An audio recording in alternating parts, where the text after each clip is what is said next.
The familiar sting of my mother's disapproval had become as predictable as the overcooked turkey she served every Thanksgiving. At 29, I'd learned to navigate these family gatherings with the same strategic patience I used in boardrooms, though my family had no idea about the latter. "Sarah's always been a dreamer," Mom announced to the assembled relatives, her voice carrying that particular tone she reserved for discussing my perceived failures. "Still playing dress-up in those expensive suits, pretending she's some big shot." She gestured dismissively at my tailored Armani blazer. "When really she's just counting other people's money at that little community bank." Uncle Robert chuckled, cutting into his turkey with theatrical precision. "Nothing wrong with honest work, Margaret. Not everyone can be a real executive like David here." He nodded toward my golden child brother, who preened at the attention while adjusting his department store tie. My younger sister Emma smirked from across the table. "Remember when she used to play business lady with Mom's old briefcase? Some things never change." The comment earned appreciative laughter from my cousins, who'd driven in from Connecticut specifically to witness the annual Sarah-shaming tradition. I sipped my wine calmly, watching the familiar dynamics play out. 25 years of family dinners had taught me exactly when to speak and when to remain silent. This was definitely a silence moment. "The suits are getting more expensive though," observed Aunt Linda, my father's sister who'd appointed herself the family's fashion police. "Where's a bank teller getting Armani money? Credit cards maxed out again." Dad leaned back in his chair, his disappointment radiating across the dining room like heat from the fireplace. "That's what worries me. Living beyond her means just like always. Sarah, you need to face facts.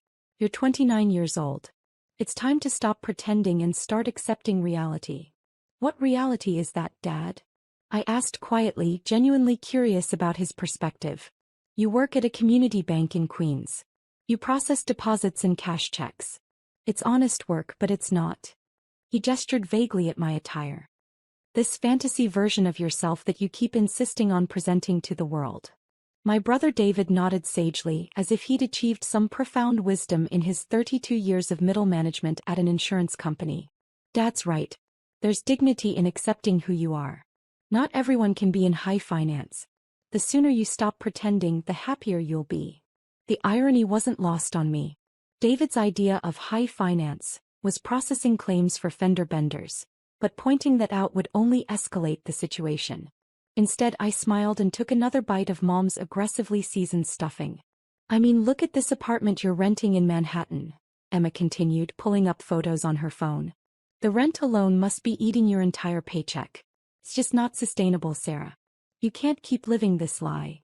Cousin Michael, fresh from his sophomore year studying business at a state school, decided to offer his expertise. "My professor says people who live beyond their means usually have deeper psychological issues. It's about insecurity and the need for external validation." "Exactly," Mom jumped in, her voice gaining momentum like a freight train. "All this dressing up, the expensive apartment, that fancy car you lease. It's all compensation for feeling inadequate.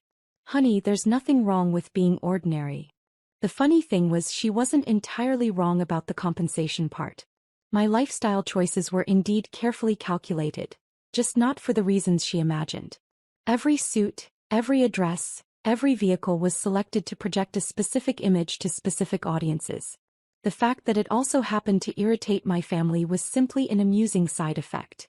Uncle Robert raised his wine glass with mock solemnity.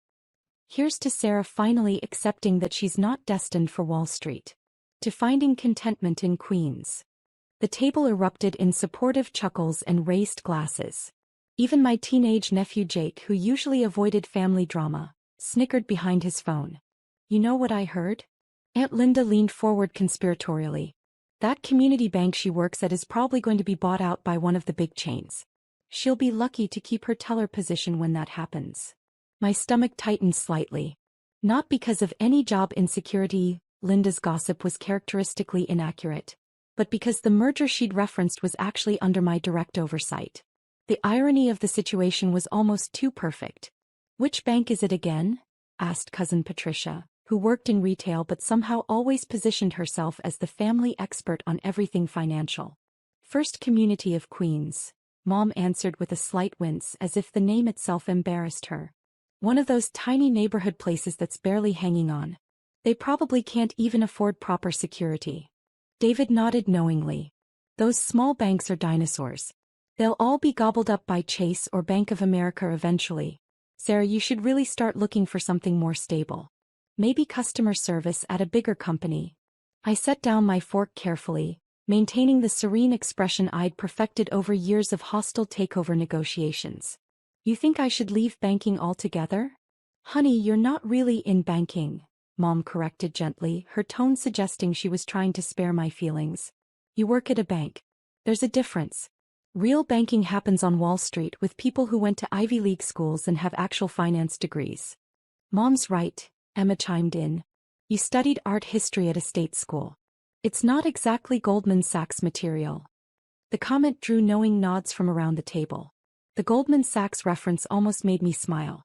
If Emma only knew how often I'd walked through those familiar glass doors on West Street, how many times I'd sat in conference rooms on the 43rd floor discussing billion-dollar deals while sipping coffee from cups bearing that distinctive logo.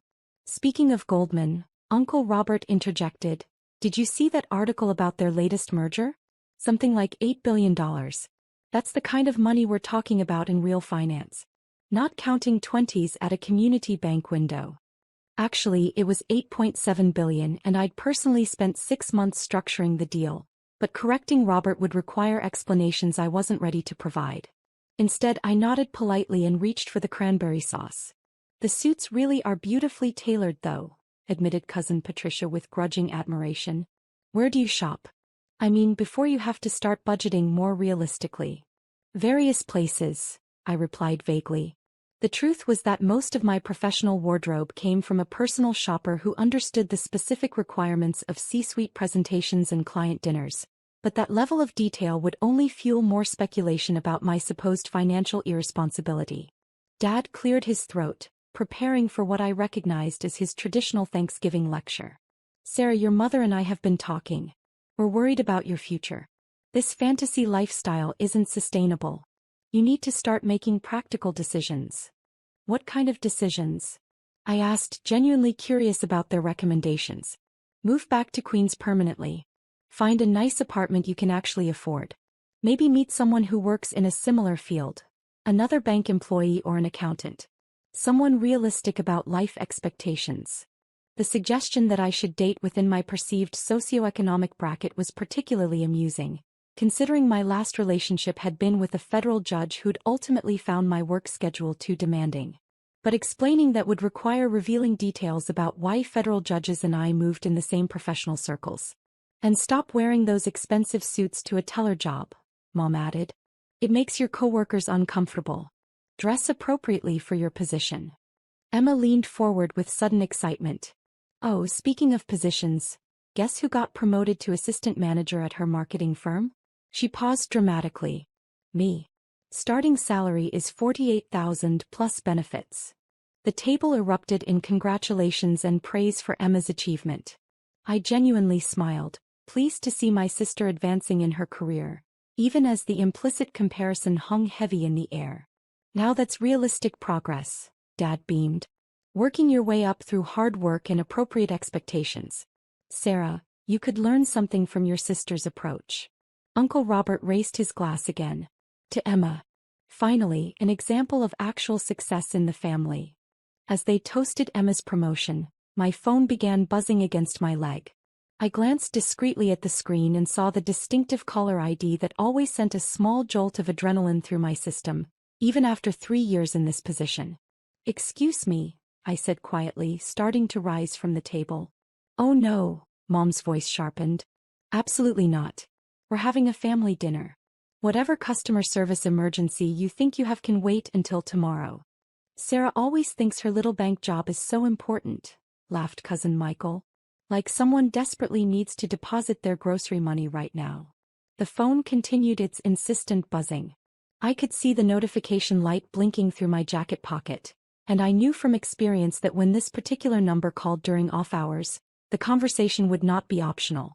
It might be important, I said calmly. More important than family? Dad's question carried the weight of 29 years of carefully orchestrated guilt. The buzzing stopped, then immediately started again. Same caller ID. Emma smirked. Let me guess, someone needs their account balance? Super urgent banking business.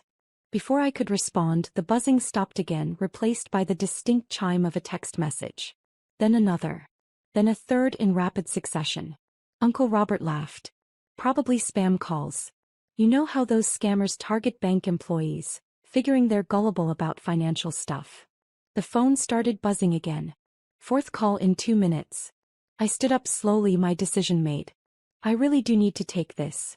Sarah. Mom's voice carried that particular warning tone I remembered from childhood. Sit down. Stop being dramatic about your minimum wage job. My phone went silent for exactly 10 seconds, then erupted in the specific rapid-fire sequence that indicated an escalating emergency protocol. Even through the fabric of my jacket, the sound was unmistakably urgent. I apologize, I said, already moving toward the kitchen for privacy. But this really can't wait. The disapproving murmurs followed me as I stepped through the doorway, pulling out my phone and checking the caller ID one final time. Same number that had been trying to reach me. The number that belonged to the Goldman Sachs executive assistant who coordinated my schedule and managed my most sensitive communications. I swiped to answer just as the dining room conversation resumed behind me, now focused on my perceived rudeness and misplaced priorities. Director Williams, came the familiar voice of Janet, my assistant, her tone carrying the particular urgency reserved for genuine crises. I'm sorry to interrupt your holiday, but we have a situation that requires immediate attention. What's the issue? I asked quietly, moving further into the kitchen to ensure privacy. The Meridian Castellano merger. The Italian Regulatory Board just announced they're accelerating their review timeline. They want final documentation by Monday morning Rome time, which means we need your approval on the restructured terms by tomorrow evening at the latest. I closed my eyes, running through the implications. The Meridian Castellano deal was an $8.7 billion pharmaceutical merger that had been 18 months in the making. As the lead managing director, my approval was required for any structural changes to the agreement. What kind of restructuring are we talking about? I asked. The Italians want the European distribution rights held by a subsidiary rather than the parent company. Legal says it's doable, but it changes the debt allocation by about $400 million. I need your sign-off before we can move forward. From the dining room, I could hear my family's conversation continuing, punctuated by occasional laughter at what I assumed were additional comments about my mysterious bank emergency. Are you able to access the documents from your current location? Janet asked. I can have the senior associates walk you through the changes via secure video conference.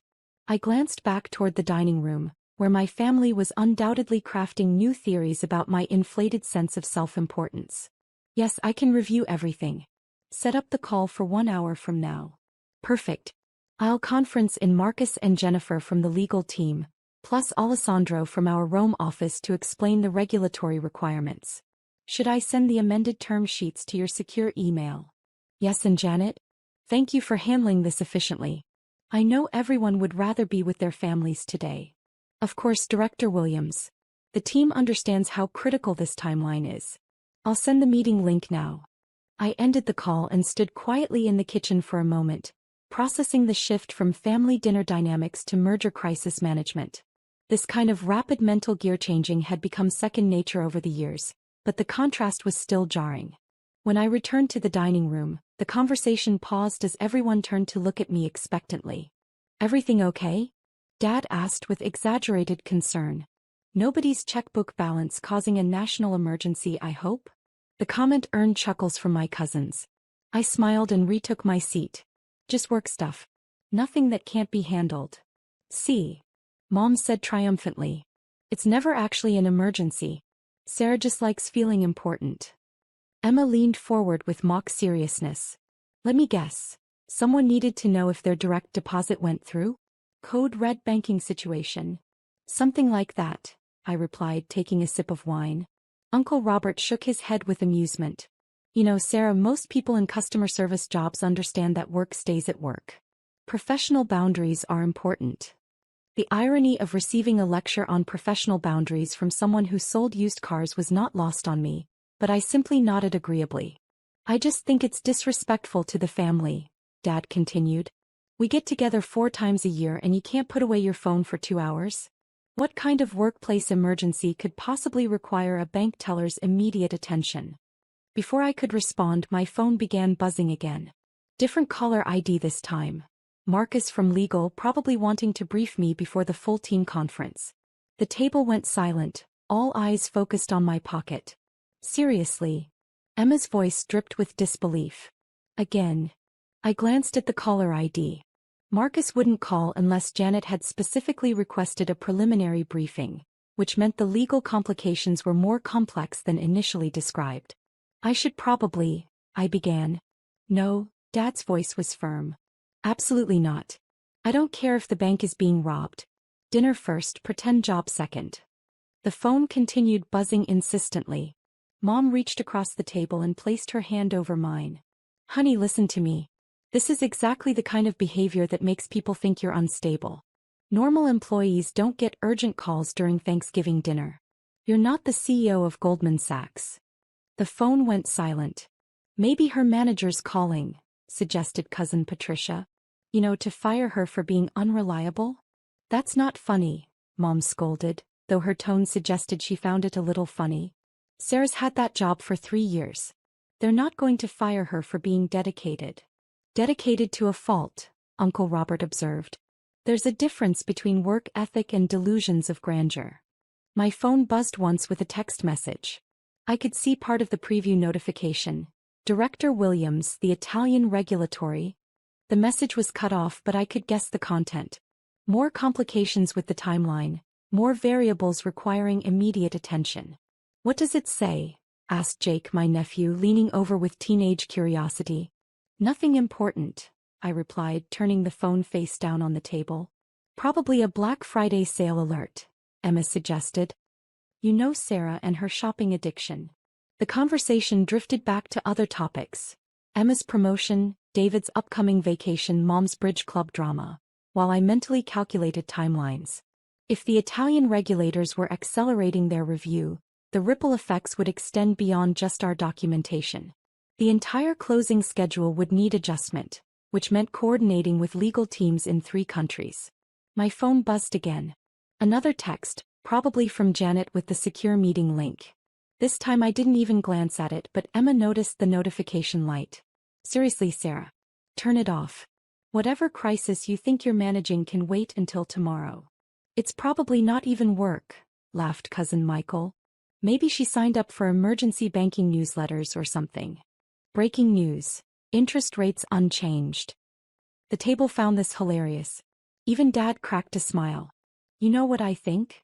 Aunt Linda set down her wine glass with authority. I think Sarah's phone is set to get notifications from some financial news app, and she's pretending they're work calls to seem important. That would actually make sense, David nodded thoughtfully. Remember how she used to pretend her college professors were calling her for advice? I never did that, I said mildly. You absolutely did, Emma jumped in. Senior year, you told everyone your art history professor wanted your opinion on some museum acquisition. Because he did. Sarah, no college professor needs a student's opinion on professional museum business, Mom explained patiently. Just like no bank needs a teller's opinion on major financial decisions. My phone buzzed again. Longer this time, definitely a call, not a text. The entire table stared at me expectantly. Answer it, Dad said suddenly. Go ahead. Show us this incredibly important bank emergency that can't wait until tomorrow. His tone suggested he was calling what he perceived as my bluff. The family leaned forward slightly, anticipating the reveal of whatever mundane customer service issue had been interrupting their dinner. I looked at the caller ID. Janet again, which meant the situation had probably escalated further. Okay, I said calmly, swiping to answer and putting the phone on speaker. Hello. Director Williams? Janet's voice filled the dining room, clear and professional. I apologize for the continued interruptions, but the Meridian Castellano situation has become more complex. The Italian Regulatory Board is requiring additional documentation that will impact the debt restructuring we discussed. The table went completely silent. I could hear the faint sound of my father's breathing. What kind of additional documentation? I asked, my voice shifting unconsciously into the tone I used for high-stakes negotiations. They want detailed projections for the European distribution subsidiary, including 3-year revenue forecasts and risk assessments. Legal says it's going to require input from both the London and Rome offices. I have Marcus standing by to walk you through the changes, and Alessandro is available for the regulatory requirements. I could feel my family's eyes on me, but I focused on the call. What's our timeline for submission? Monday morning Rome time, which gives us about 60 hours including the weekend. I know it's not ideal timing, but the client is adamant about maintaining the closing schedule. Understood. Set up the full team conference for. I glanced at my watch. 2 hours from now. I'll need the amended term sheets, the regulatory filing requirements, and a briefing document on the Italian board's concerns. Already prepared and sent to your secure email. I'll send the conference link within the next 10 minutes. Perfect. And Janet? Make sure the London team understands this is priority 1. Whatever resources we need to pull this together. Of course, Director Williams. I'll coordinate with all offices and have everyone standing by. Thank you. I'll review the documents and join the call at the scheduled time. I ended the call and set the phone down on the table. The dining room remained completely silent for what felt like several minutes but was probably only 30 seconds. Finally, Uncle Robert cleared his throat. Did she just call you Director Williams? I nodded calmly, taking a sip of wine. Director of what? Asked Emma, her voice smaller than usual. Managing Director, I replied. Investment Banking Division. Dad's fork clattered against his plate. Investment banking? Goldman Sachs, I confirmed. The silence returned, heavier this time. Mom was the first to speak, her voice barely above a whisper. Goldman Sachs has managing directors? Several, I answered. I oversee mergers and acquisitions for pharmaceutical and biotechnology companies. Cousin Patricia's mouth was slightly open. Mergers and acquisitions? Corporate finance transactions. Companies buying other companies, essentially. The deal we were just discussing is worth about $8.7 billion. David blinked slowly. Billion? With a B. Yes. Jake, my nephew, held up his phone. I just Googled Goldman Sachs Managing Director. It says the average salary is. He paused, reading. Holy shit. Sorry, Grandma. But holy shit. Language, Mom said automatically, but her heart wasn't in the correction. Emma leaned back in her chair, staring at me as if I'd suddenly sprouted wings. You're telling us you work at Goldman Sachs? On Wall Street? The actual Goldman Sachs. 43 floors of 200 West Street, I confirmed, though I spend a lot of time traveling to client sites. Uncle Robert set down his wine glass carefully. Those suits are appropriate for my position, yes. And the apartment in Manhattan? Asked Cousin Patricia weakly. Company housing allowance covers most of it, but yes, it's convenient to be close to the office. Aunt Linda was shaking her head slowly. But you work at First Community Bank in Queens. We know you work there. No, I said gently. You assumed I work there because I told you I work in banking and First Community was the only bank you could think of in Queens. I've never actually told anyone where I work. Dad found his voice. But we've seen you there. Emma saw you there. I turned to my sister. Emma, where exactly did you see me? Emma's face went pale. I saw you walk out of the building. You were wearing a suit and you looked. She trailed off. I was probably leaving a meeting. Goldman has been considering acquiring First Community as part of a larger neighborhood banking strategy. I've been there several times over the past year for due diligence reviews. The information settled over the table like a heavy blanket. Due diligence reviews, Mom repeated faintly. Essentially, we evaluate whether smaller banks are worth purchasing and incorporating into larger financial networks. First Community is, well, it's exactly what Uncle Robert said. A small neighborhood bank that's struggling to compete. Uncle Robert looked like he might be sick. You're going to fire everyone who works there. We're going to optimize operations, which unfortunately often includes workforce reductions. It's not personal, it's business efficiency.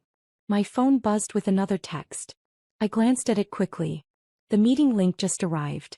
I should probably start reviewing the documentation. Wait, Dad said urgently. Wait, just explain this. How did we not know? I considered the question carefully. You never asked. You made assumptions based on limited information and I never corrected those assumptions. But why? Mom's voice was plaintive. Why would you let us think you were just a bank teller? Because every time I tried to discuss my actual work, you either changed the subject or explained why I was lying. It became easier to let you believe whatever you wanted to believe. Emma leaned forward. But we're your family. We would have been proud of you. I met her eyes steadily. Would you? Or would you have found new reasons to criticize me? Too ambitious, too focused on money, too good for the family? The question hung in the air unanswered. My phone started buzzing again, an actual call this time. I really do need to take this, I said, standing up. The Italian regulatory situation is time-sensitive and $8.7 billion of client money is depending on us resolving it correctly. As I walked toward the kitchen, I heard Cousin Michael's voice behind me. Did she just say $8.7 billion? Director Williams, I answered the phone. Sarah, it's Marcus from legal. I wanted to brief you before the full team call. The Italians are being more demanding than we initially thought. What kind of demands? They want the subsidiary structure to include specific governance provisions that weren't in the original agreement. It's going to require renegotiation with both sides. I leaned against the kitchen counter, shifting fully into work mode. Do we have leverage for renegotiation? Some. The buyer is more motivated than the seller at this point, so we might be able to push the governance issue back onto them. But it's going to require some creative structuring. Send me the specific language they're requesting. I'll review it before the call and we can discuss options. Already in your inbox. Also, Janet wanted me to mention that the Times is planning to run a story about the merger on Sunday. They're calling it one of the largest pharmaceutical deals of the year. Let's hope we have something finalized before they publish. I'd rather not read about our failures in the business section. Marcus laughed. Understood. See you on the call in an hour. I ended the conversation and remained in the kitchen for a moment, mentally organizing my approach to the regulatory challenges. Through the doorway, I could hear my family's voices in urgent, hushed conversation. When I returned to the dining room, the atmosphere had completely changed. Instead of dismissive amusement, I was met with careful attention and something that looked almost like nervousness. Everything okay with your deal? Dad asked tentatively. It will be. These things are complicated, but that's why we're paid to handle complications. Mom cleared her throat delicately. Sarah, honey, about what we said earlier. You said what you believed to be true based on the information you had, I replied calmly. No apologies necessary. But we should have asked more questions, Emma said. We should have been more supportive. I sat down and smiled at her. You were supportive of who you thought I was. That's not nothing. Uncle Robert was staring at me with obvious discomfort.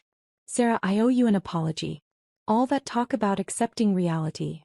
You were giving advice based on what you understood about my situation. It wasn't bad advice for a bank teller. But you're not a bank teller, he said quietly. No, I'm not. Aunt Linda leaned forward.